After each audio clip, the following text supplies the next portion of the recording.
plusieurs vies à nos objets plutôt que de les jeter.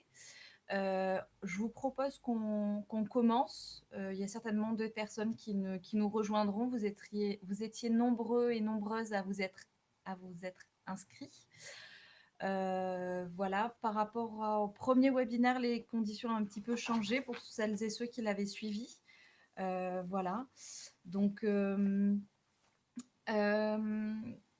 je vais d'abord commencer peut-être. Alors, je sais que Sophie, tu es normalement parmi nous, puisque je te vois.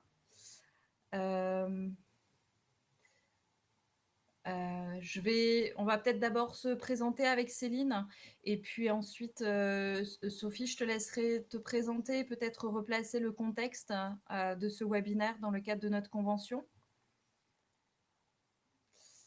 Donc moi, je suis Anne-Laure Blaise, je travaille à l'AMRES, donc la Maison régionale de l'environnement et des solidarités. On va dire quelques mots par la suite sur notre structure. Et donc, je suis chargée de mission consommation responsable. Voilà, et j'organise ce webinaire avec ma collègue Céline, à qui je laisse la parole. Bonjour à toutes et à tous. J'entends de l'écho. Du coup, je me présente, je suis Céline Bollard, chargée de mission consommation responsable à l'AMRES comme Anne-Laure, et donc c'est nous qui avons chapeauté l'organisation de ce webinaire, et on sera ensemble jusqu'à 16h. Voilà. Et il y a Sophie qui a activé son micro. Oui, vous m'entendez ? Vous m'entendez pas ? Si, vous m'entendez. Parce qu'en fait, moi, je vois pas ma caméra et je vois pas mon micro. Je suis désolée. Anne-Laure, elle a pas l'air d'entendre, si, c'est bon ? Ok, bon. J'espère que ça marche. Donc, je suis Sophie Cadeau, je travaille à la ville de Lille au développement durable. Et donc, pour dire quelques mots, on travaille avec l'AMRES depuis 3 ans maintenant, dans l'idée de former plutôt un public relais, c'est-à-dire des membres d'associations, des animateurs de la ville, des jeunes en service civique, enfin différentes personnes qui mènent des actions avec des Lillois pour faire avancer un certain nombre de sujets dans nos pratiques et dans les animations qu'on peut proposer. Donc on avait commencé la première année par travailler sur la prévention des déchets pour éviter de faire toujours des actions sur comment mieux trier ou comment transformer des déchets. L'idée, c'était vraiment de comprendre quelle était la logique de réduction des déchets. Voilà. Et puis petit à petit, on s'est axé plus largement sur les questions d'économie circulaire. Et donc, c'est la 2e année qu'on aborde ce sujet pour essayer de le faire comprendre au plus grand nombre et faire que ça impacte les actions qui sont portées par chacun.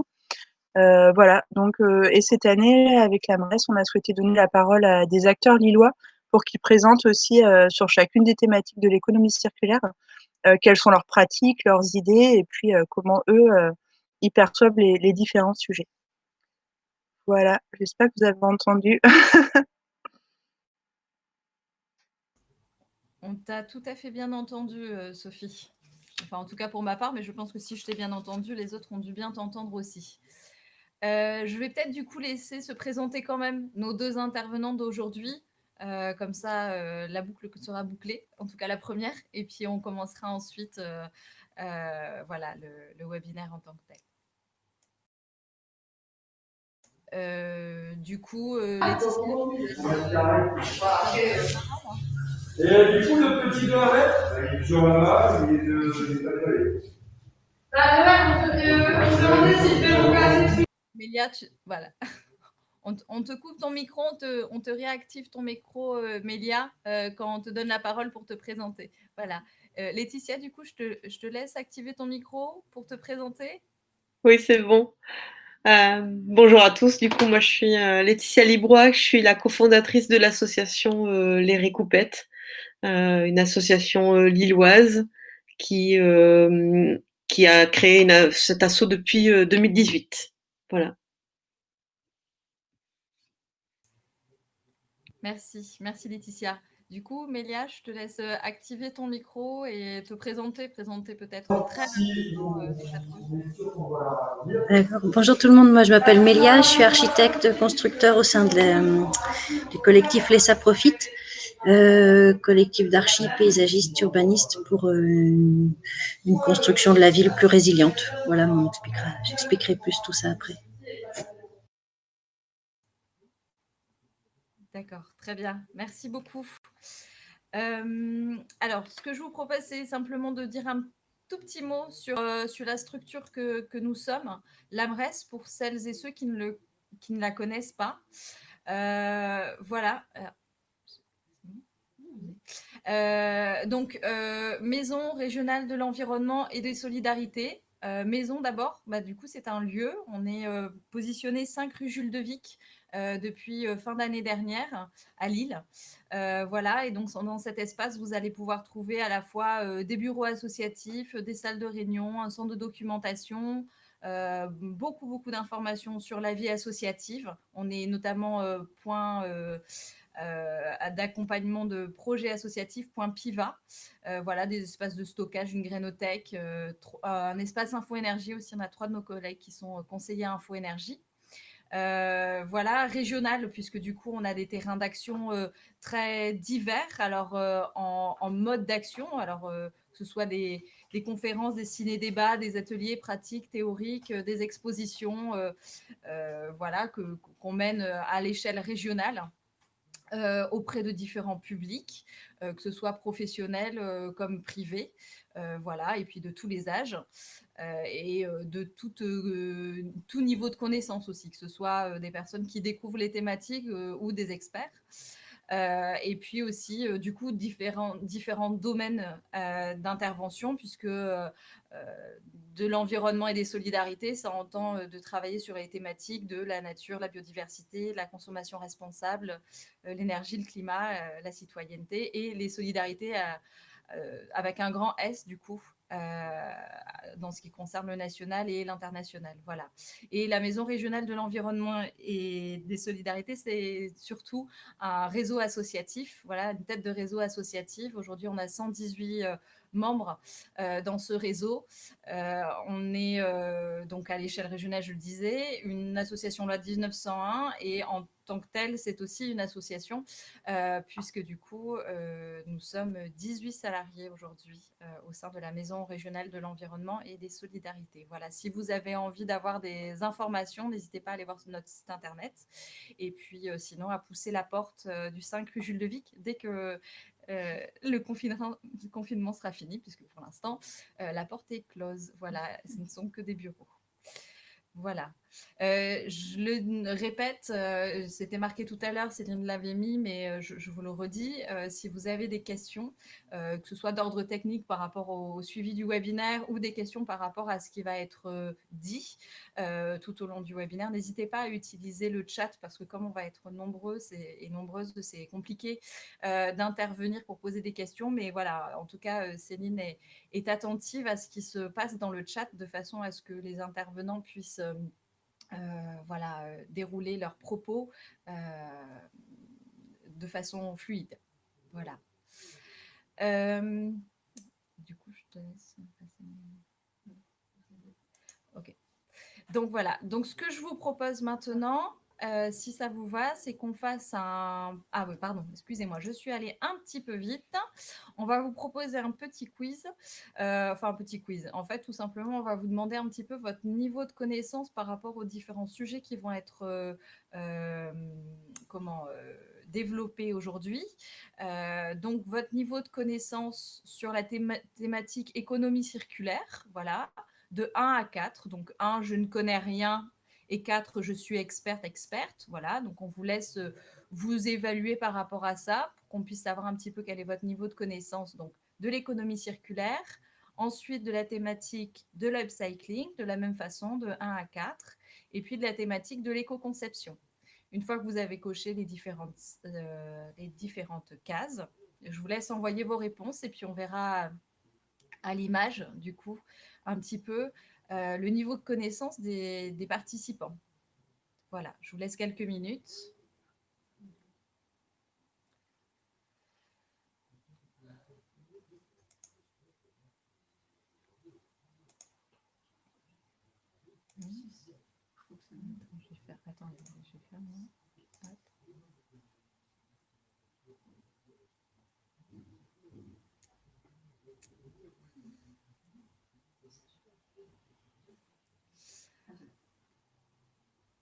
Ok, donc merci à toutes et à tous d'y avoir répondu. Céline, je te laisse afficher les résultats. Donc, tout le monde a participé, c'est super. Alors, au niveau de l'économie circulaire, du coup, on a plutôt des personnes qui connaissent bien la problématique de l'économie, enfin la thématique de l'économie circulaire. Les problématiques sont vastes et multiples, donc on va peut-être pas tout réduire. De façon générale, on découvre plutôt l'upcycling. Il n'y a pas une grande connaissance de la thématique et plutôt, en tout cas, peu de personnes connaissent l'éco-conception. On est aussi sur un niveau de connaissance plutôt médian. Voilà.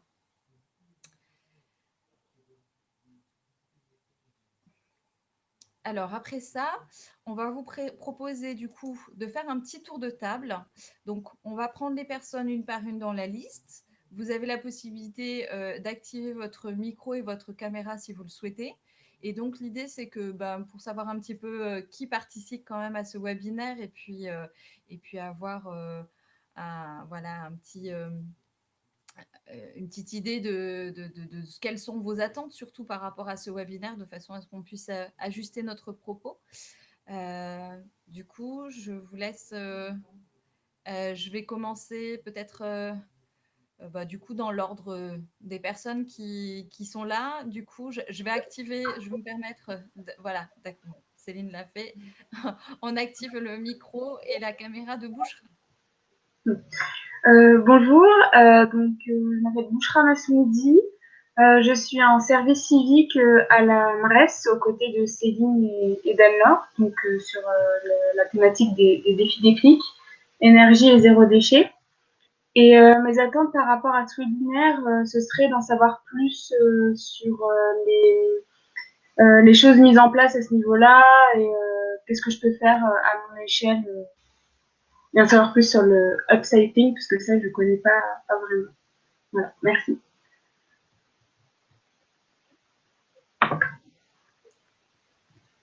Merci, Bouchra. Je vais passer la parole du coup à la personne qui est juste après. Donc c'est Madame et Monsieur Descott.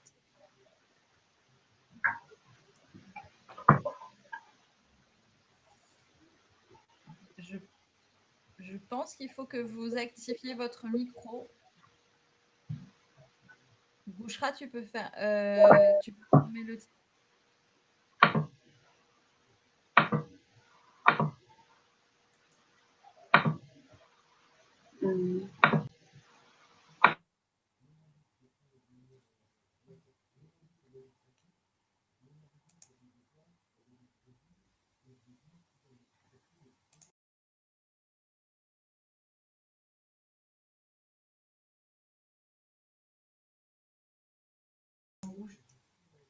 Alors, sous ma tête, il y a un petit rond rouge à activer.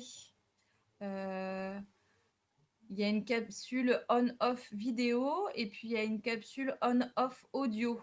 Donc, si vous ne voulez pas mettre la vidéo, ce n'est pas du tout un problème. Mais sur le son, il faut qu'on puisse, il faut que vous l'activiez pour qu'on puisse vous entendre. Bon, sinon, je vous laisse nous répondre dans le chat si vous rencontrez des problèmes par rapport à cet aspect-là. Je vais passer la parole à Florie.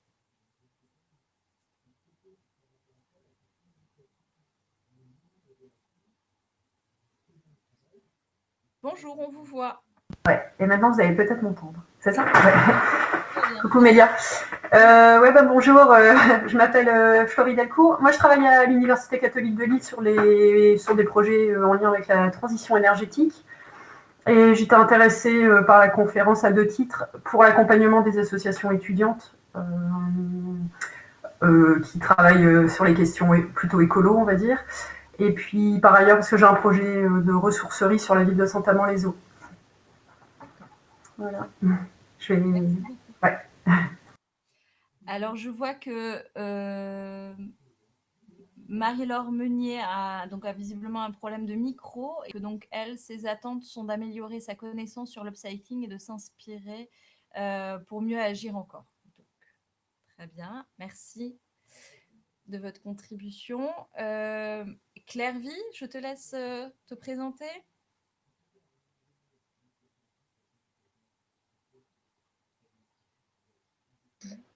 Bonjour, est-ce qu'on m'entend? On t'entend très bien, Claire Vie. Parfait. Donc je suis Claire Vie Maléco en service civique à la MRES. Donc tel que Bouchra Masmoudi qui s'est présenté tout à l'heure. Je suis sur les missions d'accompagnement aux défis déclic, aux défis zéro déchet, aux défis énergie. Et donc mes attentes sur ce webinaire, c'est d'en savoir un peu plus sur l'upcycling. C'était un terme que je connaissais pas du tout. Donc voilà, donc surtout améliorer mes connaissances là-dedans.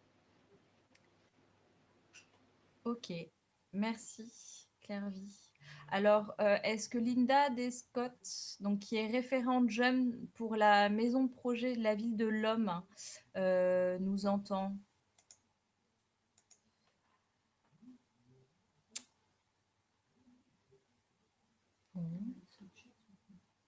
Bon, je vous laisse vous exprimer sur le chat si vous nous entendez.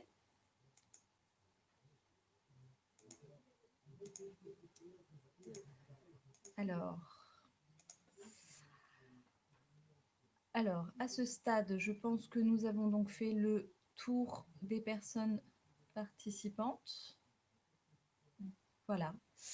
On laissera les personnes peut-être qui se joignent à nous par la suite pour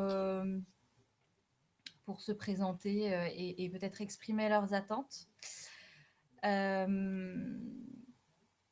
bien. Alors, du coup, on va vous proposer maintenant de parler de façon un peu générale d'économie circulaire. Et donc, on a bien compris qu'il y avait donc des niveaux de connaissances différents. Et puis, je pense que chacune dans ses habitudes de travail a peut-être l'habitude de parler de cette thématique de près ou de loin d'ailleurs.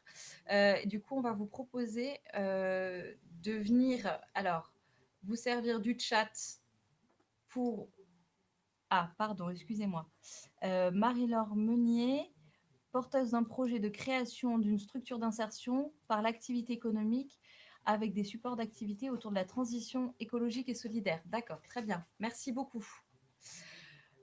Et donc, par rapport à la définition générale de l'économie circulaire, et de quoi parle-t-on? Donc, ce que je vous propose, c'est que Céline va afficher dans quelques secondes un tableau blanc sur lequel on va venir marquer vos idées. Donc, ce que je vous propose, c'est de vous servir du chat pour dire un mot, peut-être deux mots de ce que vous entendez par économie circulaire. Qu'est-ce que ça évoque pour vous, l'économie circulaire? Comment vous définiriez cela, mais au travers d'un ou deux mots, pas au travers d'une phrase? Voilà. Donc, je vais vous laisser vous servir du chat pour participer, s'il vous plaît, à cette définition collective de l'économie circulaire.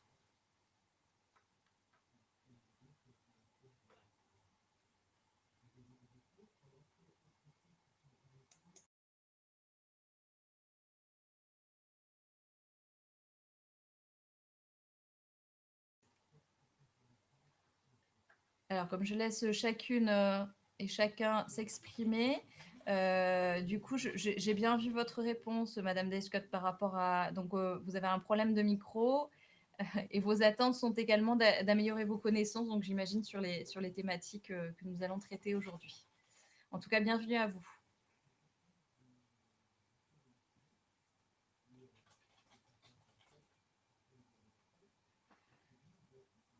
Donc, économie circulaire, de quoi parle-t-on? On a des ressources locales, le savoir-faire, des ressources limitées, réutilisées, écosystème et système.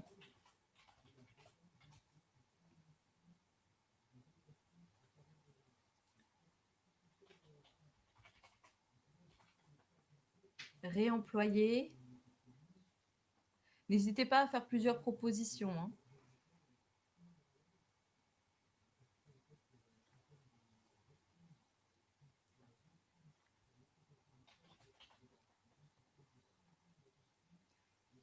Écosystème au sens économique et écologique. Très bien.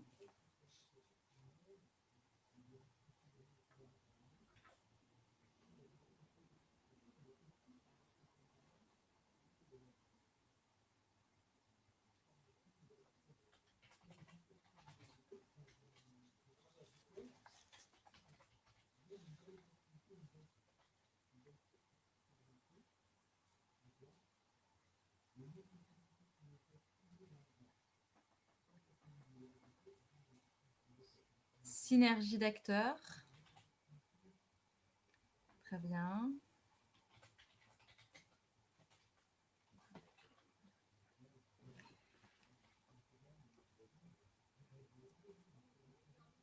J'attends peut-être une dernière petite proposition, si quelqu'un a envie. Troc. Très bien. Merci beaucoup à toutes et à tous, oui, bah, toutes, pour vos contributions. Je vais laisser Céline reprendre la main sur la présentation. Et donc, l'économie circulaire, de quoi parle-t-on? Alors, quand on parle d'économie circulaire, de façon très spontanée, en fait, économie circulaire, c'est un modèle donc circulaire, donc qui s'oppose peut-être à un modèle plutôt linéaire qu'on connaît plutôt, voilà, avec le fait de prendre des ressources, des matières premières, de les transformer, d'en fabriquer, d'en faire quelque chose, de créer des échanges au travers de ça, et puis une fois que l'objet existe, il est évacué, il est considéré comme déchet et on s'en débarrasse d'une façon ou d'une autre, voilà, sans forcément penser à ce qu'il peut peut-être redevenir ou devenir. Voilà, alors l'économie circulaire, c'est un concept qui est apparu dans les années 70. Et donc, c'est un système un système économique d'échange et de production qui, à tous les stades du cycle de vie des produits, alors que ce soit des biens ou des services, vise à augmenter l'efficacité de l'utilisation des ressources et à diminuer l'impact sur l'environnement tout en développant le bien-être des individus. Alors ça, c'est la définition qu'en donne l'ADEME. Selon le ministère du Développement durable, l'économie circulaire désigne un concept économique qui s'inscrit dans le cadre du développement durable et dont l'objectif est de produire des biens et des services tout en limitant la consommation et le gaspillage des matières premières, de l'eau et des sources d'énergie. Il s'agit de déployer une nouvelle économie circulaire et non plus linéaire, fondée sur le principe de refermer le cycle de vie des produits, des services, des déchets, des matériaux, de l'eau et de l'énergie. Voilà, donc ça c'était pour les définitions un peu, on va dire, officielles. Et alors pour les illustrer, et puis parce que je trouvais que, évidemment, dans tout ce que vous avez pu évoquer, c'était aussi, ça venait compléter et rendre en tout cas plus visible ces définitions plutôt, officielles, voilà. Ce que je le disais tout à l'heure. Je reprends l'illustration qui a ici. Donc, c'est la boucle de l'économie circulaire. C'est un outil qui a été développé il y a 2 ans maintenant à la demande de la ville de Lille par une agence qui s'appelle Bienfait Portacom. Sophie, tu me corriges si jamais je dis une bêtise, mais il me semble bien que c'était eux qui étaient à la conception et à la réalisation. Merci, donc c'est bien ça, super. Et donc, il reprend les différents stades du cycle de vie. Donc, on part de l'entrée de matières premières. Donc là, vous l'avez en bas à gauche de l'illustration. On va commencer d'abord par parler d'éco-conception. Ensuite, on va parler d'économie de la fonctionnalité, puis d'allongement de la durée de vie, de l'allongement de la durée d'usage, pardon, la réutilisation, puis du recyclage, et alors il y aura certainement des matières premières à réutiliser et à réinjecter dans la boucle de l'économie circulaire. Voilà. Alors, j'y reviendrai tout à l'heure, mais c'est un outil, c'est un plateau de jeu, en fait, cette boucle de l'économie circulaire. Si nous n'avions pu nous retrouver de façon en présentiel aujourd'hui, nous aurions été toutes réunies autour de cette boucle et nous aurions effectivement pu participer à des animations autour de cela. Voilà, ça n'en est pas possible pour les raisons que tout le monde connaît. Mais voilà, je tenais en tout cas à la présenter et à en dire quelques mots, sachant que l'outil en tant que tel est à disposition dans les bureaux de la ville de Lille. Donc, si vous souhaitez utiliser ce support, on y reviendra à la fin, mais si vous souhaitez l'utiliser pour vos animations, c'est tout à fait possible. Voilà. Alors, est-ce qu'à ce stade, il y a des questions? Je vous laisse quelques moments là dans le chat si vous avez si vous avez des besoins de précision à ce stade, il n'y a pas de problème. Très bien.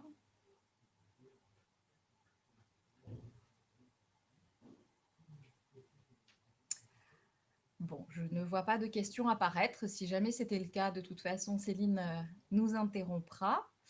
On va donc passer au premier sujet qui est l'upcycling ou comment transformer les déchets en biens de valeur. Alors, nous avons pensé qu'il était peut-être intéressant de faire un premier petit topo plutôt réglementaire sur la notion d'upcycling pour savoir un petit peu aujourd'hui qu'est-ce qui encadre cette activité-là. Voilà. Alors, donc, petit contexte réglementaire. Et du coup, je te laisse peut-être parler de ces éléments, Sophie. Je ne sais pas si tu souhaites, comme tu me les as transmis, est-ce que tu souhaites en dire quelques mots? Non, ça va aller vite en fait. C'est juste pour revenir un tout petit peu sur une loi structurante là, qui a été adoptée le 10 février 2020, donc qui est la loi AGEC, c'est la loi anti-gaspillage et pour l'économie circulaire. C'est une loi qui est assez importante parce qu'elle ancre vraiment l'économie circulaire dans les textes et voilà, elle s'articule. Donc il y a 4 grandes orientations dans cette loi. C'est la volonté de mettre fin au gaspillage et de préserver les ressources naturelles. Le choix de mobiliser les industriels pour transformer les modes de production. Il y a tout un axe aussi qui concerne une meilleure information du consommateur pour faciliter notamment sa connaissance de la réparabilité des produits, de leur durabilité, mais aussi améliorer les gestes de tri. Et puis, voilà, il y a un travail sur la collecte des déchets, notamment en espace public, et la lutte contre les dépôts sauvages. Des grandes thématiques sont abordées, c'est notamment la sortie du plastique jetable avec tout un ensemble de mesures. Vous connaissez déjà la suppression des gobelets en plastique jetable, des assiettes en plastique jetable. Il y a toute une somme de mesures qui va se poursuivre sur cette thématique-là. Il y a un travail sur la lutte pour le réemploi solidaire avec, par exemple, l'interdiction, comme les biens alimentaires, de les détruire s'ils ne sont pas vendus. Donc, avec l'obligation soit de les redonner, soit de les recycler. Et un travail, j'en parlais tout à l'heure, sur l'action contre l'obsolescence programmée. Voilà, ça c'est très général, donc je vais aller vite. Après, en ce qui concerne notre thématique aujourd'hui, donc c'est bien, t'as tout repris. Je vais aller très vite et je vous laisserai découvrir d'un point de vue technique, on fait une différence, mais qui est pour les citoyens, c'est pas fondamental, mais dans la logique, c'est intéressant. Une différence entre le réemploi et la réutilisation. En fait, le réemploi, vous avez un objet et vous le réutilisez pour la même chose que ce pourquoi il a été conçu à l'origine. Ça veut dire que c'est exactement ce qu'on fait quand on donne, quand on troque, quand on vend, quand on met à disposition, etc. Il n'y a pas de changement de l'identité de l'objet. Par contre, quand on parle de réutilisation, là, on utilise des biens qui ont été jetés, qui sont devenus déchets et qui sont réutilisés pour en refaire d'autres biens qui ne sont pas identiques à leur état initial. Voilà, vous verrez en écoutant les recoupettes et puis peut-être les ça profite que la frontière est parfois mince, c'est-à-dire j'aurais du mal à classer toutes les activités des recoupettes entre réemploi et réutilisation. Donc c'est pas si simple. dans la loi AGEC, donc pour voir un peu ce qui est avancé, en termes de réemploi, il y a tout un travail qui est fait actuellement autour de la consigne. Donc, vous avez sûrement entendu, il y a eu des débats, est-ce que c'est la consigne pour réemploi ou recyclage? Aujourd'hui, la loi met en place une consigne à la fois pour le réemploi et pour le recyclage. Concrètement, le réemploi, ça veut dire que si vous ramenez votre bouteille, elle sera réemployée une nouvelle fois sans qu'elle soit cassée et refondue. Contrairement à la consigne pour recyclage où il y a une destruction de la bouteille pour refaire du plastique. Il y a aussi dans la loi l'inscription de la volonté de favoriser les achats en vrac. Ça a pris beaucoup d'essor ces dernières années et là, la loi l'inscrit réellement. Je vous en parlais, l'interdiction des invendus non alimentaires. Et puis aussi la création d'un fonds de soutien pour soutenir les initiatives de réemploi type recyclerie, ressourcerie.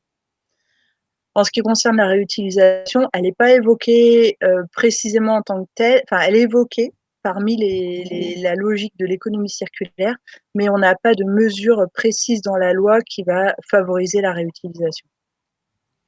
Voilà. Très bien, merci Sophie.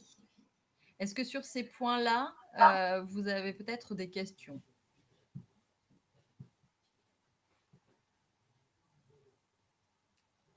Je vais laisser du coup Laetitia se préparer, puisque du coup, on va l'écouter sur les recoupettes. Voilà. Et si vous avez des questions, n'hésitez pas, on les reprendra par la suite. De toute façon, on reste attentif à ce qui se passe dans le chat, même pendant les interventions. Du coup, Laetitia, je te laisse peut-être... j'ai mis les choses dans l'ordre que tu m'as donné. Je te laisse me dire quand je passe les slides. Oui, ok. Nous t'écoutons. Oui, du coup, donc, moi, je suis cofondatrice de l'association Les Récoupettes. Tu peux mettre la première slide, ça permettra d'appuyer le discours. Alors, cette association, elle a pour vocation de collecter tout ce qui est en lien avec les arts du fil. Donc, ça concerne le textile, la mercerie, les machines et les outils. Donc les arts du fil, ça concerne la couture, le crochet, le tricot, la broderie, la retouche et l'upcycling. Voilà, donc ça c'est une manière, ça c'est notre première base. Et à partir de cette collecte, donc qui est réalisée par des dons de particuliers. Donc nous on récupère majoritairement des dons de particuliers parce que nous ce qui nous intéresse c'est notamment ce qui a déjà eu une première vie et une âme. Donc on récupère pas les déchets des entreprises pour l'instant.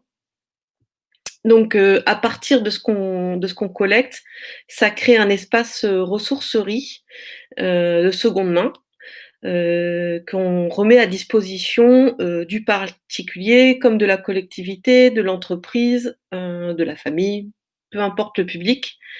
Donc nous, les bénévoles s'occupent de collecter, de trier, de laver et de ranger cet espace ressourcerie.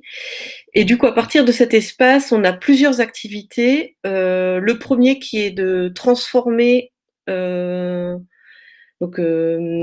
matières premières qu'on collecte et de par cette activité, on fait monter en compétence les bénévoles sur le domaine qu'elles souhaitent. Et ce qu'elles produisent va ensuite en boutique au sein de notre local. La boutique, on a 4 domaines de vente maintenant. Le premier, la maison zéro déchet. Le deuxième, l'enfance et la puériculture d'inspiration Montessori. On a les bijoux et on a maintenant un espace pour l'upcycling. Donc ça va être en fait, on s'est rendu compte qu'on avait beaucoup de vêtements qui avaient encore une chance d'être portés, qui nous étaient donnés. Donc on a formé des bénévoles sur la retouche, sur la transformation, sur la customisation. Et selon leur source d'inspiration, elles s'occupent de les remettre en vie et du coup de les mettre sur le portant de la boutique. Donc voilà les 4 domaines de transformation qu'on a. Ensuite, à partir de la même ressourcerie, on a un espace de formation, donc d'ateliers pour transmettre les savoir-faire liés à tout ce qui est en lien avec les arts du fil. Donc on donne des cours de couture, de tricot, de crochet, tout ce que je vous ai cité auparavant. La personne, elle vient, elle prend juste rendez-vous sur le jour et l'horaire qu'elle souhaite, dans les jours d'ouverture. Et elle vient du coup baigner dans une ambiance de créativité. Le but, c'est que c'est pas un cours particulier, hein, c'est souvent des cours semi-collectifs, mais l'intérêt, c'est que une personne qui vient broder rencontre une personne qui vient coudre, qui du coup fait sens pour la personne qui vient chercher du tissu dans la ressourcerie, et vient aussi en boutique des personnes qui se disent ah mais oui il y a des cours ici, enfin voilà, et que du coup toutes ces personnes puissent s'inspirer les unes les autres et toujours alimenter la créativité des uns des autres. Donc voilà. Et la troisième action, qui est un axe plutôt de sensibilisation, là tu peux passer à la slide suivante, Anna. Merci. Ah bah non, du coup c'est pas. Enfin bref. Oui, c'est ça. Merci. Du coup, c'est le troisième axe, hein, qui est plutôt de transmission. Ça va être tout ce qui va être la sensibilisation au savoir-faire à travers des actions qui ont du sens. Donc on participe par exemple au quartier d'été sur Oisem, là ça fait 2 étés qu'on le fait. On aide un collège qui a comme projet d'enlever toutes les serviettes jetables de leur cantine. Donc ça part d'une envie des délégués éco-citoyens du collège qui nous font venir sur place. On les aide à prendre un cours de couture. On ramène toute la matière première et le but c'est sur 4 semaines, de créer 200 serviettes de table pour la cantine.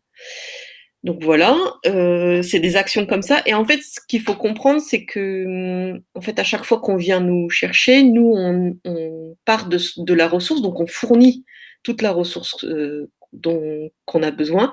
Il faut juste nous exposer le projet que vous avez, sous quelle forme vous voulez que ça aboutisse. En tout cas, on a des propositions déjà toutes faites, mais on est surtout on a à cœur d'écouter vos propositions et de pouvoir les rendre vivantes et de les rendre possibles.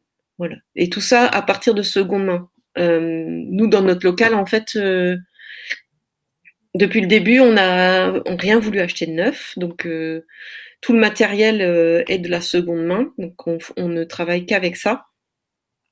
Et on se rend compte que finalement, y a plein de choses qui sont possibles, donc on pourrait, voilà, on a hâte de pouvoir découvrir plein d'autres projets pour pouvoir avancer sur des idées et nourrir cette créativité. Voilà, je pense que j'ai fait le tour. Ce qui est important pour nous dans l'économie circulaire, c'est qu'au final, les déchets créés par les activités en lien peuvent revenir au sein de la ressourcerie et trouver quand même une nouvelle vie. Donc on parle souvent de seconde vie, mais chez nous, ils ont plutôt une 3e, voire une 4e, voire une 5e vie. On essaye d'exploiter au maximum les déchets qu'on crée. Et voilà. Après, ce qui est important, c'est que c'est aussi un projet solidaire parce que, en fait, comment l'expliquer? On définit tous nos prix de vente sur le prix coûtant de la matière et le temps qu'on y a passé. Du coup, ça, pour nous, c'est le prix éthique libre. Donc, on est en faveur d'un prix conscient qui est le prix coûtant de l'article qu'on vous vend, notamment en boutique, mais c'est valable sur les cours, c'est valable sur tout ce qu'on fait à la ressourcerie. Donc, sur les étiquettes, vous avez à chaque fois le poids et le temps passé sur l'article. Et après, c'est le consommateur qui décide de ce qu'il souhaite mettre librement. Et en fait, voilà, on veut prouver qu'il y a une économie qui est possible par la conscience collective et par l'intelligence du consommateur. On veut aussi animer les consciences sur qu'est-ce qui se cache derrière un prix. Ça amène à de la discussion et à des échanges là-dessus, parce que je pense qu'il n'y a pas assez de visibilité sur ces éléments-là dans l'économie actuelle. Et du coup, de remettre entre les mains des personnes le fait d'être acteur dans sa consommation et de décider de ce qu'ils souhaitent mettre. Voilà pour l'asso. Je pense que j'en ai fait à peu près le tour. Forcément, oui, alors ça fait partie des idées, hein, d'ateliers qu'on peut faire. Donc ça, c'est un atelier qu'on avait mené dans un centre aéré.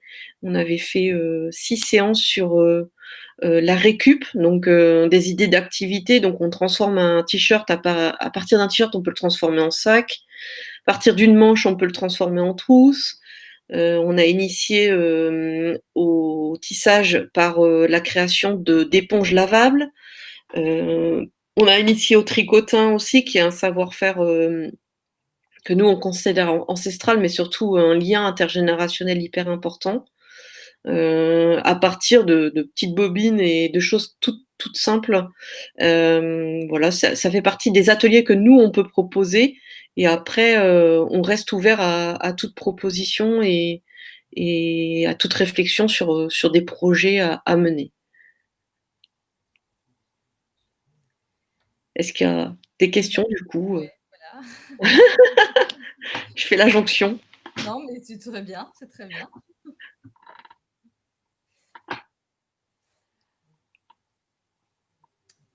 Du coup, soit il y a des questions tout de suite sur les activités. Il y avait une question qui a été posée juste au tout début de la présentation de Laetitia. On t'entend pas.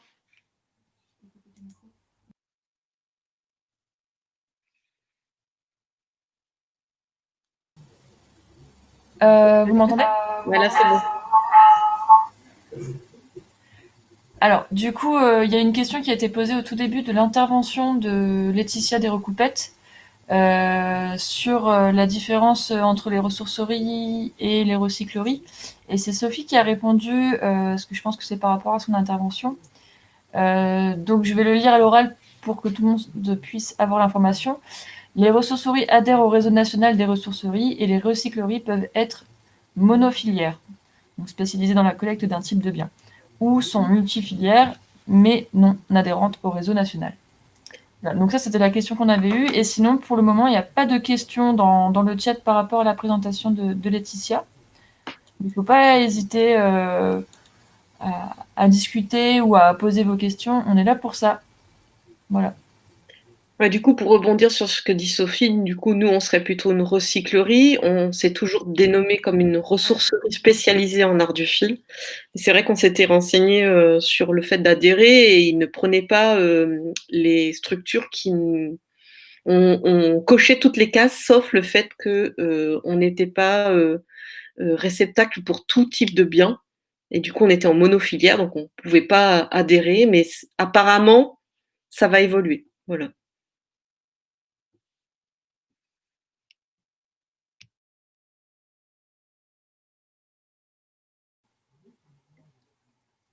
Oui. Et Céline me précise qu'effectivement, elle a bien partagé aussi le lien vers le site internet. Oui, Mélia. J'avais une question concernant du coup les récoupettes. Est-ce que vous allez des fois sur d'autres territoires pour former les gens à monter des projets un peu comme ça? Parce que c'est génial ce que vous faites. Du coup, est-ce que... Non, pour l'instant, on n'a pas été. On nous a pas demandé de venir, mais pourquoi pas. Enfin, nous, on s'est développé sur la métropole lilloise. On a commencé en étant à Mont-Saint-Barreul, puis après, on est venu sur l'île, du côté d'Oisem, et là, on s'est agrandi. On est dans le centre-ville de Lille. On souhaitait s'installer de manière un peu plus centrale. Mais pourquoi pas? On accompagne, on a un collectif de professionnels qui commencent à adhérer à l'association parce qu'ils se sourcent chez nous. Donc nous, on appelle ça les upcyclettes. Le but, c'est de les accompagner eux sur leur projet et que ce cercle-là réfléchisse à comment est-ce qu'ils peuvent être accompagnateurs sur d'autres projets du territoire. Donc là, c'est en démarrage. Enfin, en tout cas, on n'est pas contre, pas du tout, parce qu'en fait, on adore vraiment pouvoir échanger sur ce projet et sur toutes les possibilités qui existent à travers ce projet. Donc, oui, on est super partante, mais on n'a jamais été pour l'instant interpellés là-dessus. Merci beaucoup. Ben, je ferai de la pub alors. Ouais, merci Léa. Est-ce que tu peux peut-être revenir, tu parlais là des upcyclettes, je sais qu'en préparant ce webinaire, on avait parlé des différentes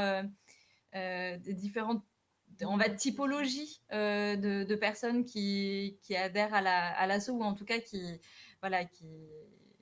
sont dans le système de l'association. Donc, est-ce que tu peux en dire quelques mots? Oui, alors du coup, c'est vrai qu'on a tout un vocabulaire quand on est tout venant et qu'on n'a jamais découvert le monde des récoupettes, c'est un peu particulier. On devrait écrire presque un dictionnaire, mais bon, voilà.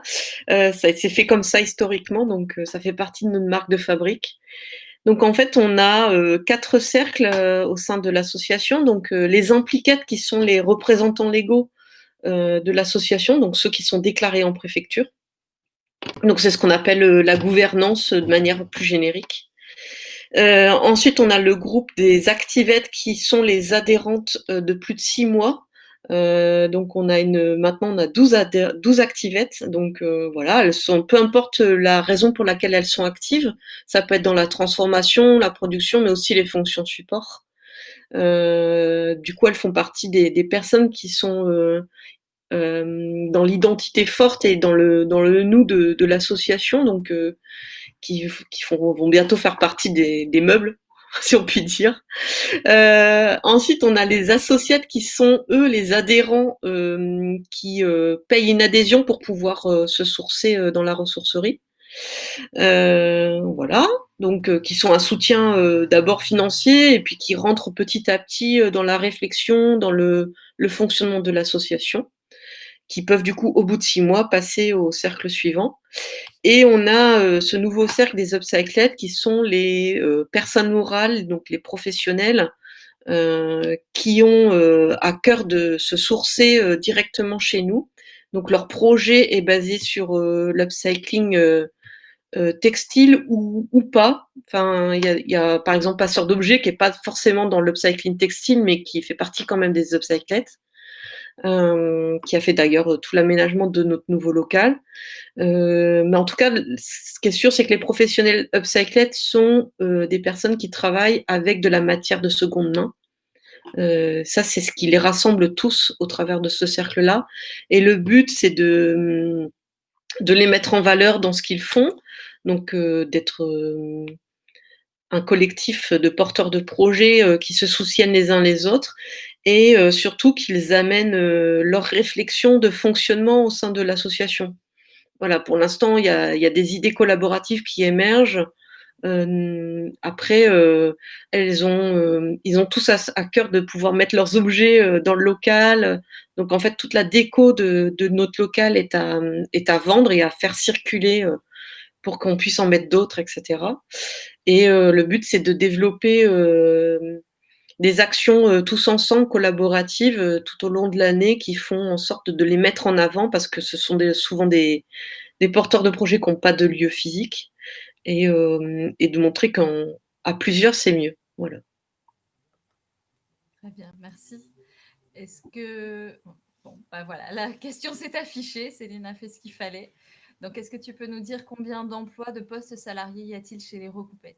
Oui, bah du coup, allez, avant-première. On va créer notre premier emploi là à partir de janvier. Donc après 2 ans de création, de fonctionnement, ça y est, on crée notre premier emploi à partir de janvier. Voilà. Du coup, un temps plein. Et un temps plein en CDI, ouais. Ouais. On avait vraiment à cœur de créer un emploi franc, enfin un truc complet, pas voilà. Et voilà. Quelque chose de durable et tout de suite qui a de la valeur, et donc voilà.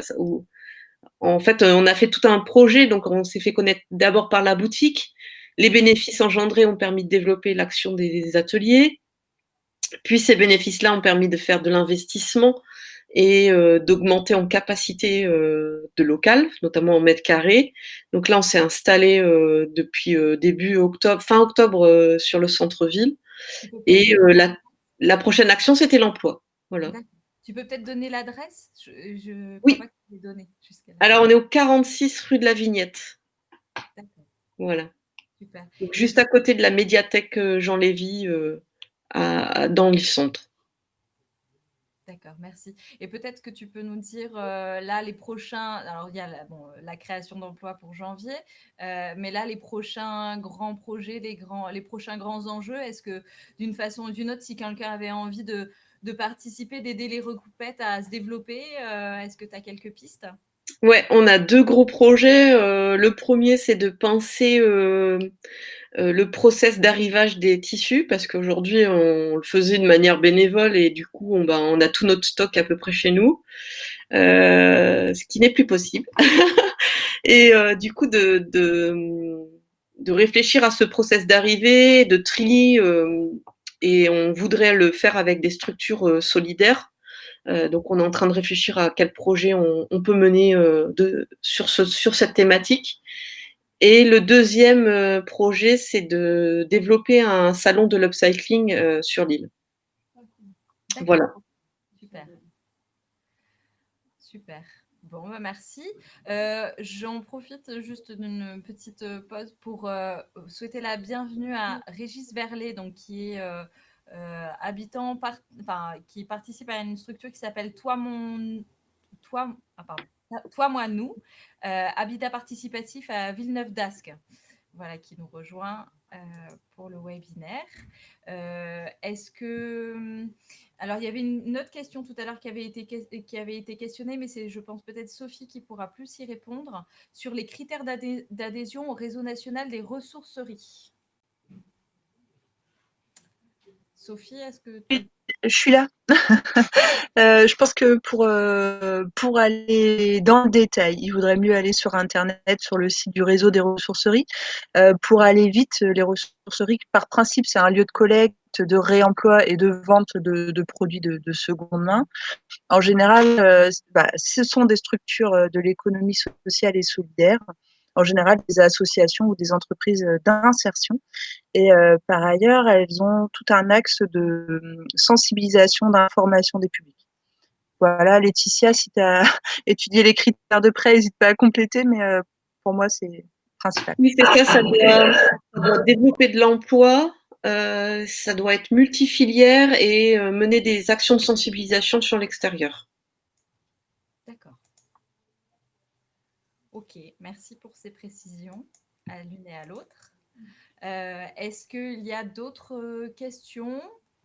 On vous remercie de la réponse. Bon. Bon, je pense qu'on va donc on va continuer. De toute façon, Laetitia reste avec nous, et s'il y avait des questions par la suite sur les recoupettes, ses activités, ses projets, surtout n'hésitez pas à vous servir du chat. On va passer à la deuxième thématique aujourd'hui, donc sur l'éco-conception. Avant même de fabriquer, pensons à la vie de l'objet. Donc là, comme pour l'upcycling, on va procéder un petit peu de la même façon. On va reparler un petit peu du contexte réglementaire. Du coup, Sophie, je te relaisse la main sur ces aspects-là, si tu le souhaites. Ne vous inquiétez pas, je vais aller vite. C'est juste pour refaire un petit point sur les apports de la loi AGEC sur le sujet. Ça passe principalement par les filières de responsabilité élargie du producteur. Donc, je ne sais pas si vous maîtrisez ce que c'est. Le principe, c'est quand on achète un objet, il y a une taxe sur cet objet quand il est soumis à une filière REP. Et cette taxe ensuite est collectée par des éco-organismes et reversée aux collectivités locales afin de faciliter le traitement de ces biens une fois qu'ils sont devenus déchets. Et en fait, ce qui est intéressant, c'est que la loi AGEC, donc aujourd'hui on a 14 filières en France, c'est un système quand même qui est assez rare au niveau mondial et qui est plutôt montré comme modèle. On n'est pas encore dans l'économie circulaire. Là, on est juste sur le paiement de combien ça va nous coûter une fois que c'est un déchet. Mais par contre, la loi AGEC met justement sa dose d'économie circulaire dans le système des REP. D'abord, on a 11 nouvelles filières qui sont créées, avec des filières vraiment nouvelles, puisque notamment, vous voyez, la première qui va être créée, c'est au 1er janvier, c'est les produits du tabac. Et là, en fait, c'est notamment pour permettre de contribuer au nettoyage des rues, puisqu'on retrouve de nombreux mégots et que ça coûte très cher en fait de traiter tous ces mégots qui sont jetés par terre. C'est une grosse source de pollution. Donc c'est un peu la responsabilisation de tous ces vendeurs de tabac pour qu'ils financent aussi l'impact de leurs produits. Et après, il y a d'autres types de produits qui sont intéressants qui arrivent à partir de 2022. C'est notamment tout ce qui est jouets, articles de sport, de loisirs, de bricolage, de jardin. Et là, l'idée, on est bien sur des biens, donc comment on améliore leur fin de vie. Et là, je voudrais que tu avances juste un peu, puisque ce qui est intéressant dans la loi AGEC, tu peux passer la diapo, Anne-Laure? Si tu l'as. En fait, c'est que c'est pas grave. En fait, non seulement il y a des nouvelles filières REP, mais surtout ces filières REP, elles sont refondues complètement.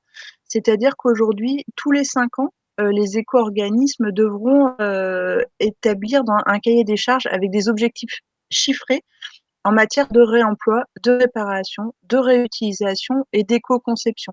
Ça veut dire que les REP, elles ne serviront plus seulement à traiter les déchets, mais qu'elles devront aussi avoir des objectifs de réparation, réutilisation et d'éco-conception. Et donc, donc, ça va amener à des plans de prévention et d'éco-conception des produits pour faire que les produits incorporent de la matière recyclée et soient mieux recyclés et recyclables sur le territoire national.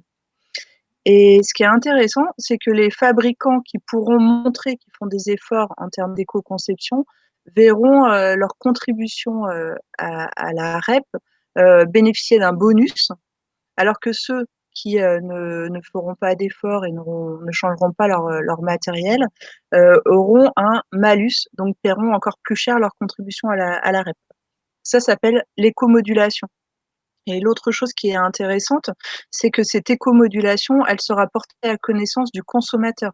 Ça veut dire quand on achètera un jouet, par exemple, à partir de 2022, on devrait pouvoir savoir, je dis on devrait, hein, parce que tous les décrets d'application ne sont pas encore publiés, et puis par ailleurs, c'est quand même assez compliqué à mettre en œuvre, mais on devrait savoir si tel ou tel jouet, si le fabricant de tel ou tel jouet fait des efforts en matière d'incorporation de produits recyclés, de recyclabilité du produit, mais aussi est-ce que le bien sera plus réparable, voilà, comment il aura été créé pour que son impact soit le plus faible. Et donc, le consommateur pourra comparer différents types de jouets et avoir cette information, et donc moduler sa consommation s'il le souhaite.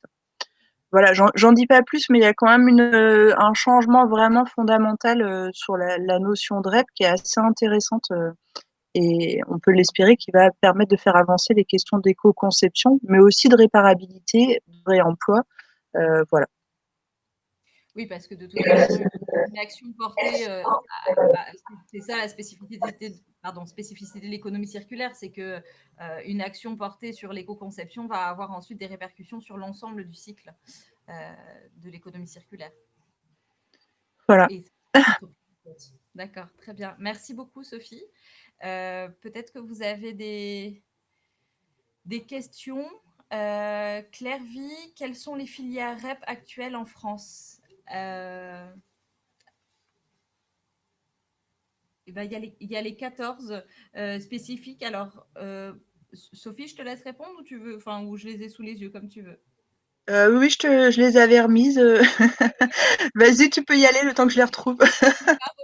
Alors, il y a les piles accumulateurs, les équipements électriques et électroniques, donc les EEE, les véhicules hors d'usage, les emballages ménagers, les médicaments non utilisés, les pneus, les papiers graphiques ménagers, les textiles et chaussures, les produits chimiques ménagers, les meubles, les bouteilles de gaz, les bateaux hors d'usage, les dasseries, donc ça c'est les éléments liés à la santé, tout ce qui est médicaments et éléments liés au sanitaire, et fluides frigorigènes.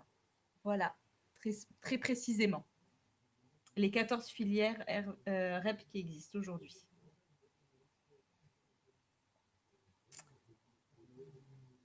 Alors, est-ce qu'il y a d'autres questions? Je vois qu'il y a eu des échanges dans la barre de chat. Si vous avez des questions sur ce qui vient d'être dit, n'hésitez pas.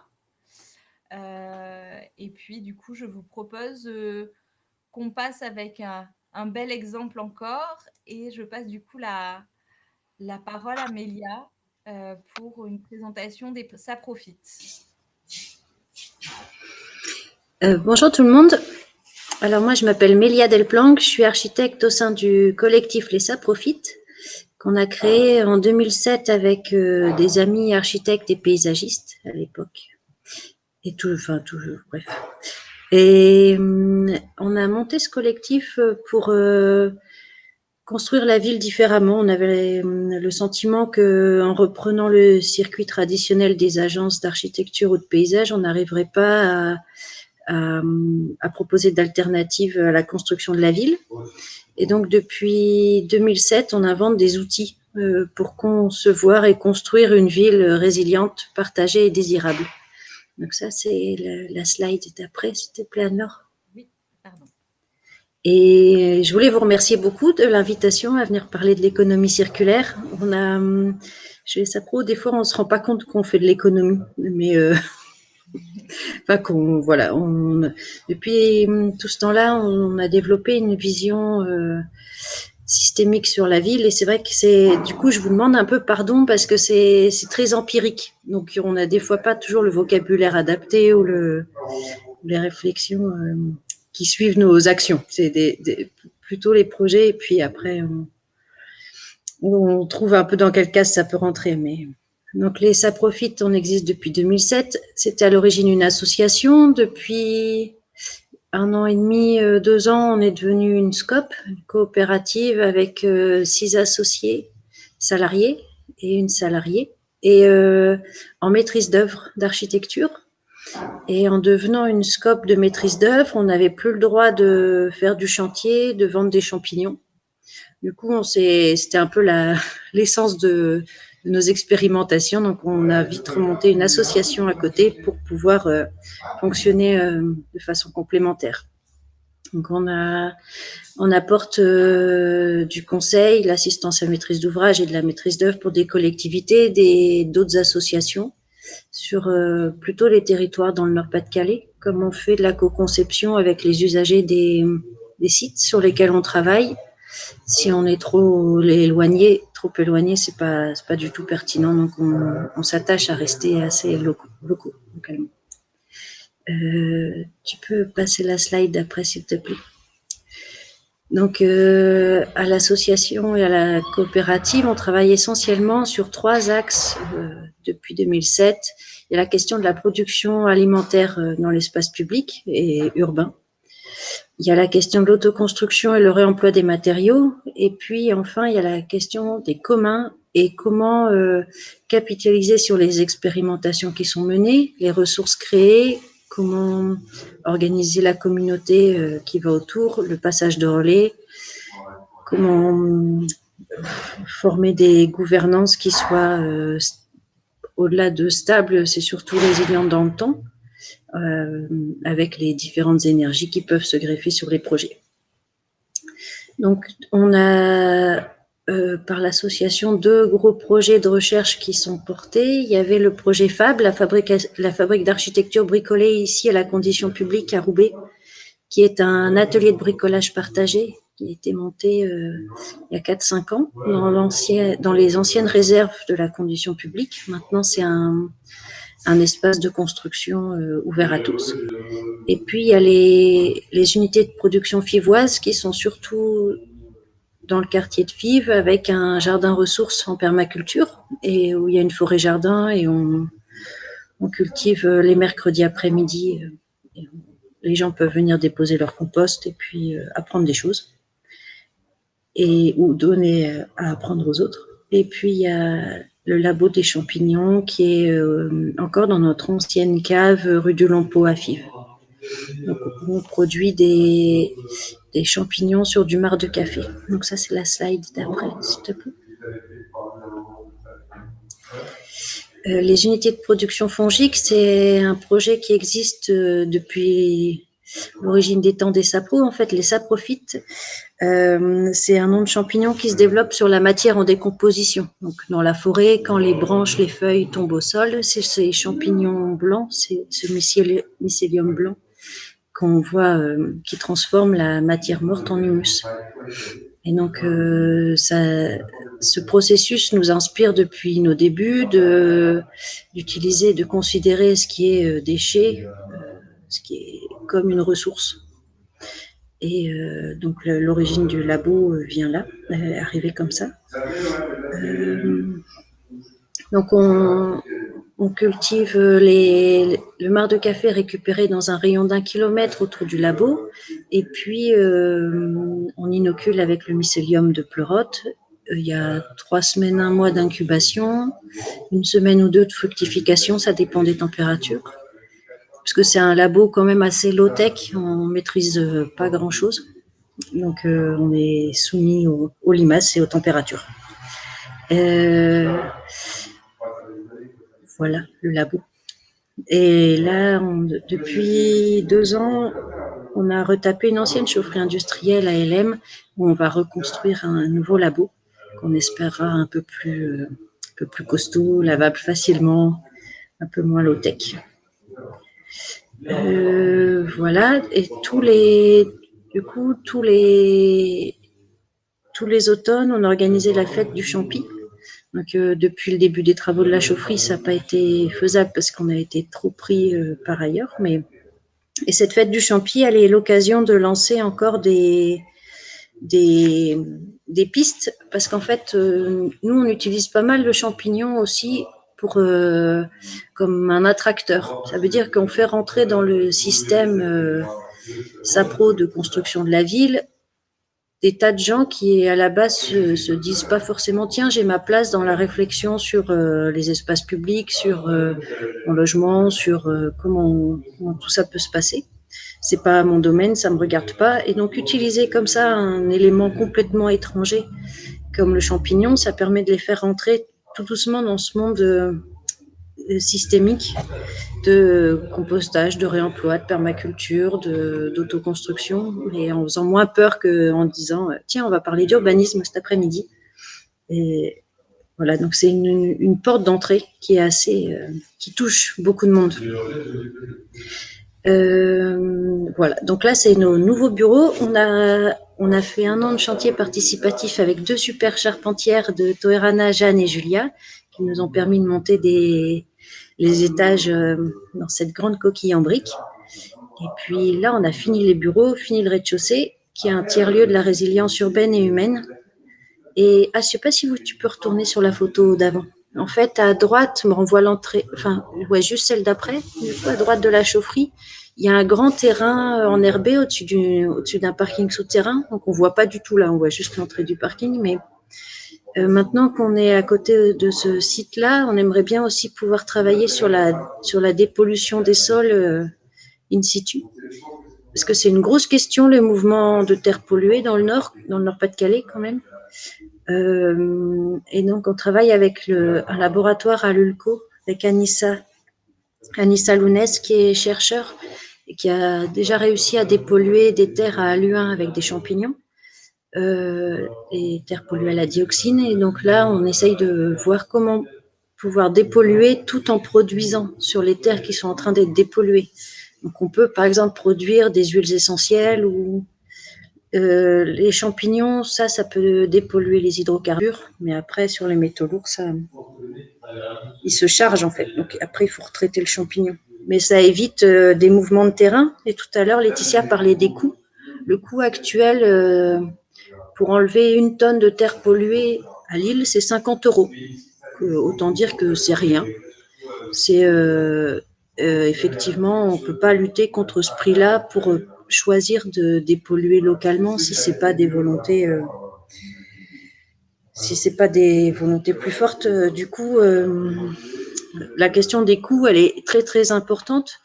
Et puis, quand on dit dépolluer, faire enlever les terres, c'est qu'est-ce qu'on en fait après? Où est-ce qu'elles sont mises? À quoi? Qu'est-ce qui se passe avec ces terres-là? Donc, pour nous, c'est un des enjeux à venir sur enfin, je ne sais pas si c'est de l'économie circulaire, mais c'est en tout cas réhabiliter les sols localement avec des savoir-faire qu'on a aussi localement. Il faut qu'on se forme et qu'on trouve les bons outils. Après, donc ça c'est plutôt la branche paysage et permaculture, mais dans la branche autoconstruction et réemploi, j'aimerais vous parler d'un second projet qu'on a mené à Dunkerque, qui est l'aménagement intérieur de la Belle Épicerie, qui est une épicerie solidaire et collaborative. Donc, c'est-à-dire que sous les produits, il y a tout le monde est collaborateur de l'épicerie pour pouvoir faire ses achats, est adhérent et donne 3 heures de son temps par mois. Mais en plus, en dessous de chaque produit, il y a 3 prix. Enfin, ils sont pas tout le temps, c'est pas tout le temps affiché comme ça, mais en fait, en devenant adhérent, on a le calcul de la CAF qui est réalisé, et c'est quand on passe à la caisse que les prix sont modulés sur notre total. Donc, ce qui fait que c'est vraiment une démarche très inclusive, parce que c'est aussi difficile de trouver du bio pas très cher sur le Dunkerquois. Donc, ça marche vraiment pour pouvoir mélanger les publics. C'est vraiment une épicerie incroyable, et ils nous ont demandé de faire leur aménagement intérieur. Et comme vous voyez, c'est quand même assez grand. C'est une ancienne église Saint-Joseph à Coudekerque-Branche. Et en même temps, on avait une sollicitation de la part de WeShare pour faire la scénographie du Grand Barouf du numérique. Donc, ils sont 2 jours d'événements à la CCI à Lille. Je ne sais pas comment ça s'appelle, au Beffroi. Donc, d'une part, on avait une scéno, donc de la construction pour 2 jours d'événements, et d'autre part, on devait aménager une grande épicerie. L'intérêt de la demande, la commande de WeShare était que tout ce qui était construit devait être ensuite réemployé. C'était ce qui allait définir les gagnants de l'appel d'offres du projet. Et donc, on a proposé à l'épicerie de voir s'ils étaient d'accord avec le principe, qu'on construise toutes les boîtes que vous voyez à gauche pendant l'événement. En fait, on enlève un morceau de contreplaqué et puis ça devient les étagères que vous voyez à droite pour l'épicerie. Donc, on a conçu et construit la scénographie avec déjà les étagères intégrées dedans, sauf que ça ne se voyait pas pendant l'événement. On a juste après enlevé un panneau et puis c'était prêt pour être posé. La seule différence, c'est que on a dû travailler avec du bois plus épais pour que ce soit pérenne dans le temps. Donc ça faisait un surcoût de à peu près 2 000 €. Le coût de production était plus élevé et nous, on ne pouvait pas le prendre à notre charge. Donc, on a demandé à l'épicerie s'ils étaient d'accord pour payer le surcoût de bois à l'époque, au moment de l'autre projet. Et ils ont accepté, et ça a permis de ensuite juste tout déménager et puis déjà apporter là-bas. On a économisé plusieurs transports aussi et du stockage. On a eu la chance de pouvoir faire les deux dans la foulée. Et ça, c'est possible quand on a aussi des projets assez différents, d'échelles différentes, parce que comme il n'y a pas de plateforme actuellement, ou comme ces filières-là n'existent pas trop, ça a été possible comme ça, mais sinon c'est un peu compliqué. Et on a eu en même temps, il y avait le démontage de l'expo Habitarium à la condition publique, donc on a pu récupérer tout le bois qui a servi à faire les petits bureaux à l'intérieur de l'église. Donc la photo d'après, c'était sur la slide d'après, c'est des réunions de co-conception et aussi de formation à ces principes-là du public de la Belle Épicerie, donc en leur montrant des images de référence, comment ils souhaitaient les aménagements, et aussi une façon de commencer à amener le fait que ce qu'ils allaient avoir, ça allait pas être construit sur place, mais que ce serait issu de réemploi. Donc les couleurs, par exemple, au début, ça a fait un peu des histoires, mais finalement, ça a été bien reçu. Parce que ça détonnait un peu avec l'église. Sur la photo d'après, je crois qu'on voit une partie du chantier, donc c'était un chantier participatif. Et puis le montage des structures, donc complètement que du réemploi. On voit même une photo à un moment, donc ça c'est les photos du chantier, et puis là on voit sur la photo de droite des anciens morceaux des Cimaises avec le texte encore original, mais qui parlait de réemploi justement, donc ça tombait bien. Voilà pour ce projet-là, et puis je sais pas si... Ah oui, du coup, ça c'est pour terminer l'édition Depuis le rendez-vous de l'année passée. Le budget de production était de 20 000 euros. Et en même temps, il y a l'Opéra qui jetait 9 conteneurs qui avait lancé une opération de réemploi de ces décors. Donc les décors de l'Opéra sont stockés sur le port à Dunkerque dans des conteneurs. Et donc ils vidaient la scénographie de Mozart, de je ne sais plus quel spectacle. Et donc, on a récupéré, mais je ne sais pas moi, 3 tonnes de matériaux, métal et contreplaqué. Donc, ça a servi à faire intégralement la scénographie depuis le rendez-vous. Et plutôt que de faire un festival et de jeter les décors après, ou même on a fait des éléments qui soient pliables. Donc, il y a un bar de 30 mètres de long qui rentre sur une palette. Et puis, il y avait 25 tables de pique-nique qui peuvent être réutilisées les années suivantes. Ensuite, tous les éléments qui étaient de l'ordre plus de déco, on a monté au fur et à mesure des festivals puis le rendez-vous des partenariats avec les jardins locaux, les jardins partagés locaux. Et en général, ça leur fait des serres en plus. Donc, au moment du démontage, avec le camion, on va redéposer les éléments qui ne peuvent pas être stockés dans les différentes structures locales, jardins partagés, centres sociaux, tout ça qui ont participé au chantier. Donc voilà, ça nous demande en amont de construire ces partenariats-là et puis de travailler confiance avec les publics, quoi. Sinon, pour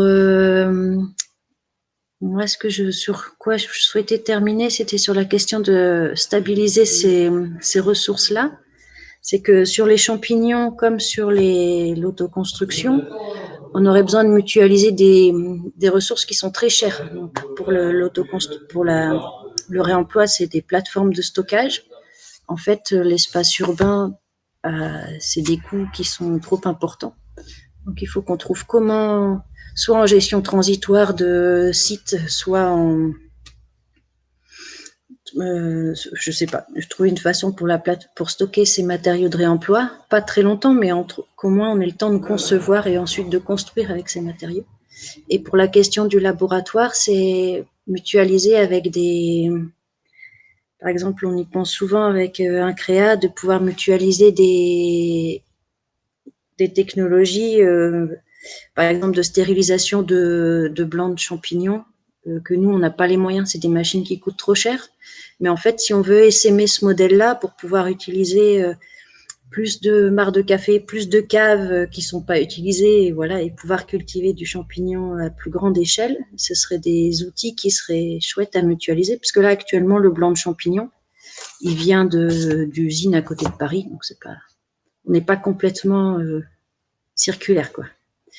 Après, autre chose qui nous manque et qui fait que ça reste marginal, c'est qu'il n'y a pas de capitalisation sur ce qui est produit. En fait, là, par exemple, c'est 20 000 euros de budget de production.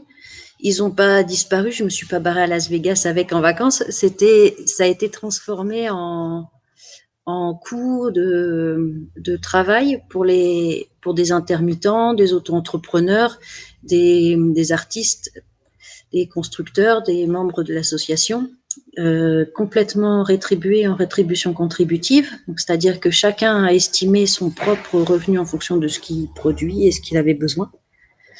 Et ça a été aussi des prestations créatives, c'est-à-dire que chacun en amont était au courant des pièces qu'il devait produire et a dû réfléchir en fonction des réemplois à produire sa pièce. Donc c'était pas juste de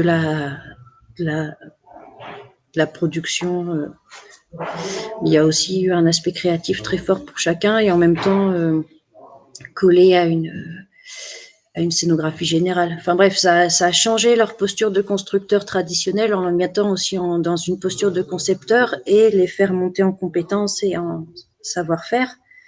Et ça, ce sont des choses qui sont pas délocalisables, en fait, tous les échanges qui ont été faits au moment du réemploi avec l'opéra. Voilà. Ça, c'est riche. Après, il y a pour l'instant les stagiaires qui viennent en stage chez les SAPO, qui sont archi, ils n'ont pas de formation sur le dessin pour concevoir avec du réemploi. En fait, très peu de liens avec les matières en général, où c'est très très ponctuel, très éphémère pendant un workshop, mais c'est après, on va leur apprendre plus à dessiner en cradle to cradle, c'est-à-dire que ce qui va être conçu doit pouvoir être déposé et réemployé. Mais en vrai, c'est des techniques. Là, par exemple, sur la Céno, on a récupéré toutes les vis. Donc, pendant la construction, on a gardé les boîtes, on les a pas achetées. Pendant le démontage, on restocke même les vis qui vont ensuite à l'atelier de bricolage. Donc, pour l'instant, ça marche comme ça au fur et à mesure, mais c'est vrai qu'on aimerait bien que ça change un peu d'échelle. Après, il y a la question du changement de regard sur l'échelle de la construction, mais qui est un peu peut-être dans l'upcycling aussi, mais c'est que, par exemple, maintenant, quand on veut réemployer du bois, on laisse les vis apparentes. Il ne faut pas les cacher, sinon ça force à devoir couper les vis. Et donc, après, elles passent dans les machines. Si on ne les voit plus, et ça pète des machines. Donc, il y a vraiment une technique aussi de la construction pour que ce soit réemployé. Et après aussi, on a besoin de temps, en fait, entre le moment où on reçoit les matériaux à réemployer et les moments où ils sont utilisés, on a besoin d'un temps de conception qui ne peut pas être... voilà. Donc, voilà. Et il y avait un truc que je n'avais pas écrit et que... Ah oui, il y a deux choses. Tout à l'heure, Laetitia, elle parlait des prix. Mais c'est vrai qu'en construction, c'est pareil. On ne peut pas actuellement rivaliser parce que les gens pensent que quand c'est du réemploi, comme la ressource est disponible et gratuite, donc ça ne va rien coûter. Sauf que c'est ça. Là, les 20 000 € de matériaux, ils sont tous passés dans du coût de réemploi de main-d'œuvre. Donc, en fait, nous, on part chez les Sapron, on part du principe que même si on construit en réemploi, pour les devis, on part sur du prix du neuf. Et donc, ça, c'était la référence que j'ai envoyée tout à l'heure. L'impossible, là, qui travaille sur un coût plus élevé, déjà maintenant, dans l'idée de réintégrer ces filières-là. Parce que, en fait, le coût de réemploi ou de matériaux biosourcés est beaucoup plus élevé que ce qu'on peut avoir actuellement, quoi. Parce que c'est pas le vrai prix. Et la dernière chose aussi, c'est la question des normes dans la construction. C'est-à-dire que quand on travaille avec des matériaux de réemploi, par exemple pour la construction de l'espace public, on se confronte assez vite aux normes sur les aspects ignifugés. Et donc, c'est en fait changer un peu de paradigme sur la construction des espaces publics et l'appropriation citoyenne qui en est fait, l'entretien qui en est fait. On peut pas penser les deux façons de fabriquer de la même façon qu'anciennement sur un catalogue. Et puis, voilà. Donc, pareil, je sais pas si vous avez des questions, vous me dites. Voilà, faut pas hésiter dans la barre de chat, parce que là, c'est vrai qu'on a parlé de beaucoup de choses, à la fois de ressources en tant que telles, du stockage, du déplacement, de la main-d'œuvre, de la question de la formation, la question de l'acceptabilité aussi, des normes et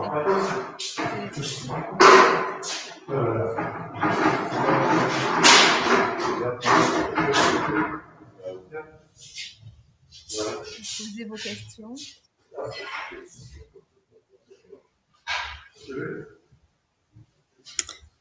Ouais, et ce qu'on se disait aussi, c'est qu'on aimerait bien avoir peut-être un droit à l'expérimentation. On se disait ça avec des archis et des industriels. On aimerait bien pouvoir tester, c'est pareil que la question des normes, mais avoir le droit de le faire en vrai une fois pour voir comment ça réagit à grande échelle. Enfin, par exemple, on a proposé une fois pour le tiers-lieu de la loco à Fifcaille, on avait proposé une façade qui faisait du lagunage. Mais on n'était pas retenu, de toute façon c'était trop expérimental. Mais en tout cas l'idée est là et on aimerait bien pouvoir la tester, mais bon. Donc on voit des appels. Oh, pardon, vas-y. Non, mais du coup, quand tu parles à avoir un droit à l'expérimentation, ça veut dire du coup un financement du temps, essentiellement Ouais, financer du temps, les matériaux, et puis avoir une souplesse sur les normes, donc que ce soit indiqué, en fait, que c'est une expérimentation. Donc peut-être limiter l'accès au public. Là, je pense à cette façade qui fait du lagunage, mais dans ces cas-là, que le public puisse pas trop s'approcher, mais qu'on puisse tester ça sur 1 an ou deux. Au moins 2 années, comme ça on voit comment ça réagit avec les saisons et tout ça. Parce qu'il y a des appels à projets entre chercheurs et industriels. Là, il y en a encore un qui est arrivé tout à l'heure, mais entre créateurs et industriels, c'est moins courant. Ou bien je suis pas au courant. J'aimerais bien pouvoir essayer. 1, 2, 3, 4, 5, 6, 7. Ah, fais pas le bourrin. Jusqu'à 13, 14, 15. Je coupe le micro parce qu'en fait, ils font des travaux. Ça marche.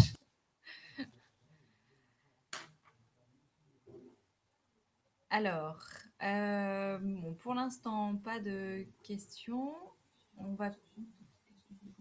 Des questions peut-être plus largement sur l'éco-conception. L'intervention de Mélia était très diverse et a touché à beaucoup de sujets.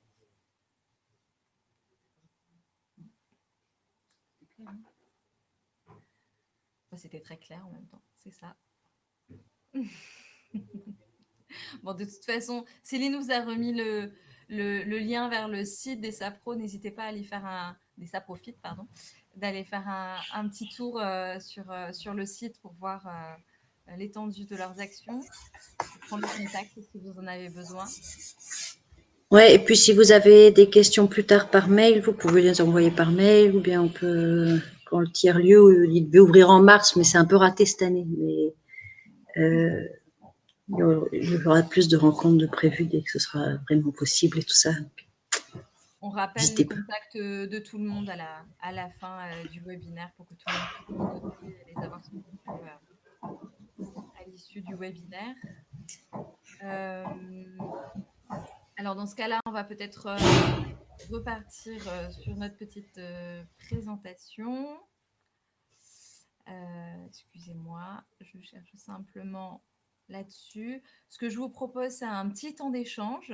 Alors, on va arrêter de se servir du chat et peut-être que ceux qui ont envie de poser des questions peuvent activer leur micro, leur vidéo, si c'était le cas. Je sais qu'il y a des personnes qui nous ont rejoints en cours de route. Donc, vous avez peut-être des questions, des interventions, des choses que vous avez envie d'apporter par rapport à ce que vous faites, vous avez pu faire, ce que vous avez envie d'expérimenter, des liens avec les interventions que vous avez entendues. Voilà, on ouvre les micros, les caméras, et puis je vous laisse spontanément réagir. Mélia, tu as quelque chose à dire? Ouais, désolée. C'est juste pour la ressourcerie de Flory. Ici, par exemple, à l'atelier de bricolage, on a été embêté par un des projets. C'était, on peut pas être plateforme de stockage et espace recevant du public en même temps sur les matériaux, sur le bois et tout ça. Donc, ou bien on peut en avoir juste un petit peu pour les ateliers, mais donc un des gros coûts liés à la rénovation de la halle, c'est si on voulait garder un espace de stockage pour le reste des matériaux de réemploi, faut pas que ça se fasse dans les espaces où il y a les ateliers. Ça, c'est une complexité liée un peu au projet de ressourcerie, je pense, en général.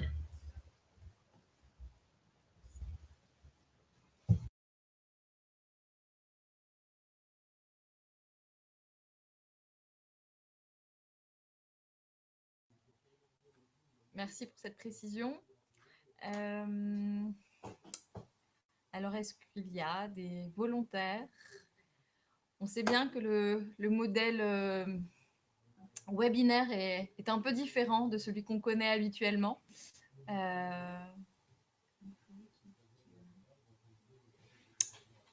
Et oui, donc il y a quelqu'un qui doit partir.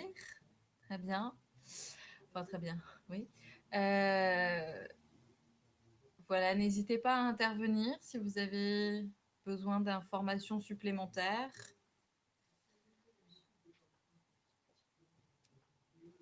Bon.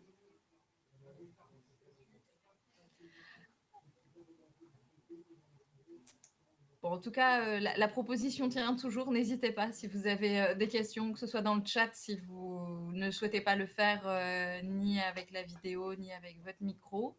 Voilà, en conclusion et perspective, eh bien, écoutez, c'est un peu délicat de la faire toute seule, hein, parce que surtout, c'est peut-être moi qui ai le moins parlé. Je crois qu'on a bien compris que l'économie circulaire, alors du coup, en s'opposant à un concept plutôt linéaire, du coup, englobe aussi une grande, voilà, une grande diversité de thématiques, des terrains d'application aussi très divers. Enfin, on le voit bien avec l'illustration à la fois des ça profite. Alors déjà, là, il y a beaucoup de choses, mais en plus, qu'on le met à côté de ce qui est proposé par les recoupettes, on a aussi une grande diversité. Alors, je voulais peut-être citer quelques exemples comment dire, d'initiatives que l'on connaît, et c'est peut-être là-dessus que vous avez le plus à participer. Je crois qu'on connaît tous la virgule, qu'on connaît tous la vie est belle. Voilà, c'est peut-être là-dessus que vous avez des choses à apporter. Il y a beaucoup d'initiatives qui existent sur l'île, sur la métropole européenne de Lille, et puis même de toute façon sur la région des Hauts-de-France. Des initiatives comme ça qui sont nées d'une bonne idée et puis qui, on le voit, hein, les structures les filières, voilà, se structurent au fur et à mesure qu'elles apparaissent, et que c'est bien souvent du coup à ceux qui en prennent l'initiative que de la structurer et de s'organiser pour essayer de trouver des réponses, même si on le voit, hein, voilà, la réglementation et les pouvoirs publics progressivement viennent apporter des outils. Tout ça prend beaucoup de temps. Ce que je vous propose peut-être, c'est qu'on réinterroge ensemble le tableau blanc qu'on avait vu au début, enfin en tout cas sur lequel vous aviez les unes et les autres, vous étiez intervenus pour essayer de définir ensemble ce qu'est l'économie circulaire, en tout cas ce qu'on entend nous par économie circulaire. Et du coup, peut-être que au regard des deux interventions, est-ce que vous avez des choses à rajouter? Je vous laisse partager dans le chat, comme ça Céline pourra à la fois lire et puis en même temps rajouter, et peut-être les précisions, les choses auxquelles vous n'aviez pas pensé et aujourd'hui, enfin et maintenant en tout cas, qui vous paraissent essentielles dans la définition de l'économie circulaire.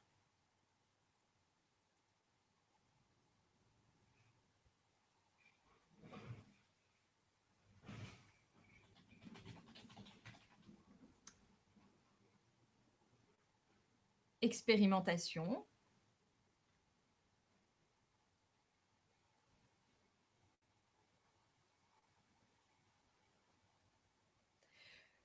Moi, je mettrais échange, parce que j'ai le droit de participer aussi.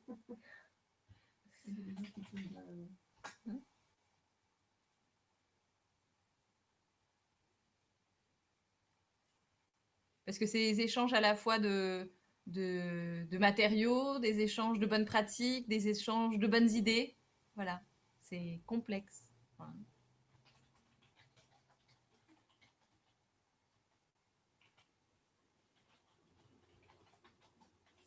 Alors, valorisation des externalités évitées ou créées.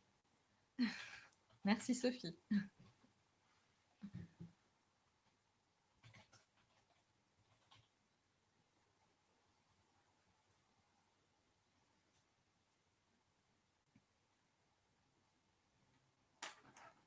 Alors, on voit qu'il y a des choses qui arrivent.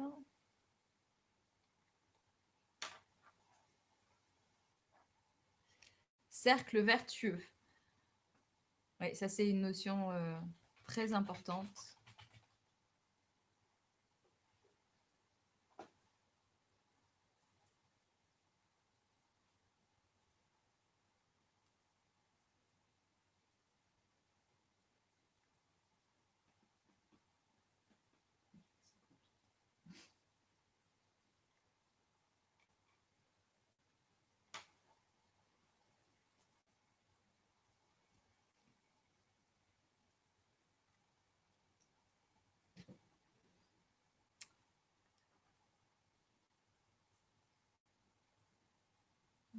Bon.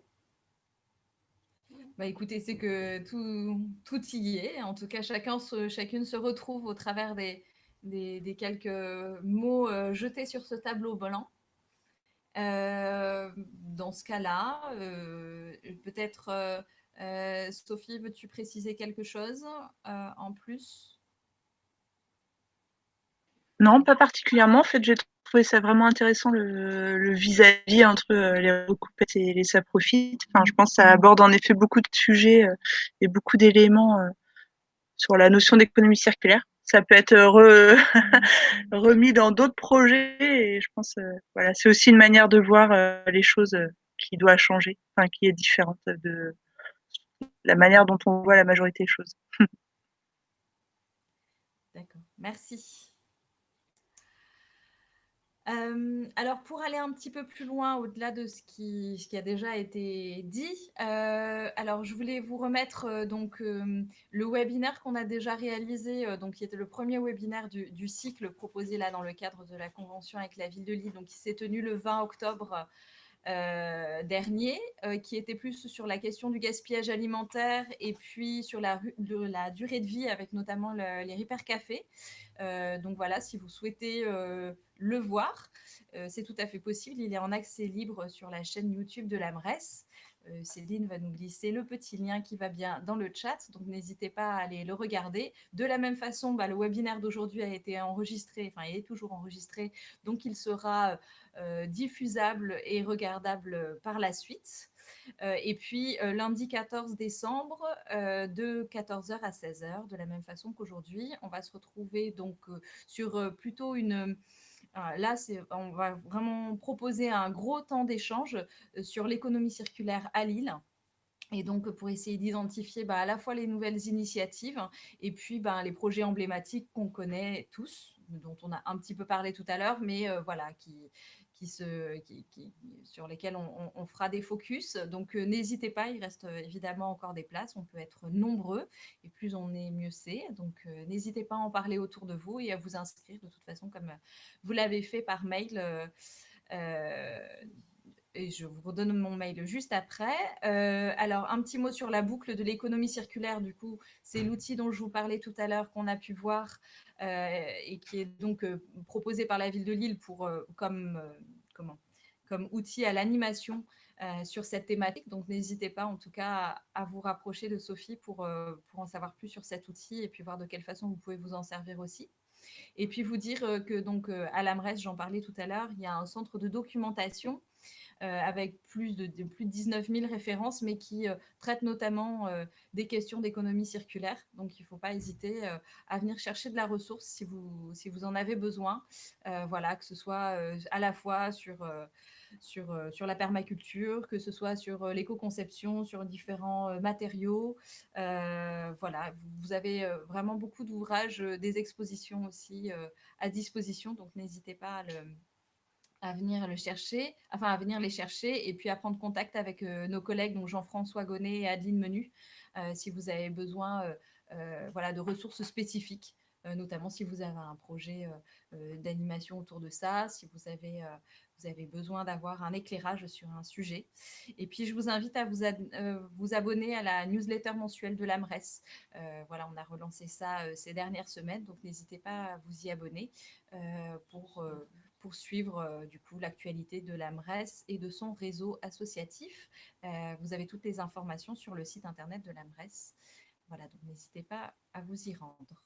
Voilà pour finir, je vous propose de vous remettre là les contacts donc, de Laetitia Librouac pour les recoupettes. Donc, j'ai remis l'adresse mail des recoupettes. Mélia Desplanques donc, pour les Saprofit avec le contact mail des Saprofit. Et puis, du coup, les contacts de Céline et moi, si vous aviez des questions à la fois sur le contenu de ce webinaire ou besoin d'autres ressources. Voilà, n'hésitez pas. Voilà, et ben, je vous remercie beaucoup pour votre participation, à la fois aux intervenantes, à Sophie pour la ville de Lille, et puis à l'ensemble des participants pour nous avoir suivis avec attention et puis pour votre participation. Voilà. Merci beaucoup et puis à bientôt. Au revoir.